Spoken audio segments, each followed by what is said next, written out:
Yesoke tugende maaso. Kati soke tulengere kano. Okuva mu King of Winners Film Production. Bagiyita Kaweerege ng'eddya ly'abakulu. Ensonga ya biyungu.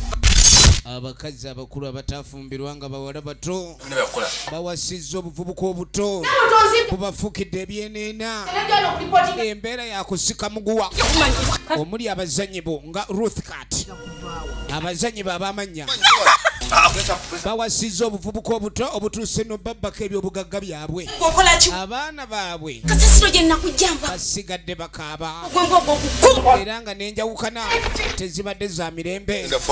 Firimu yino bagiyita Kaweerege nga eddya ly'abakulu efuluma 27/7/2010 funa kopi y'omutundiro ya firimu lyonna eri kuli okumpi.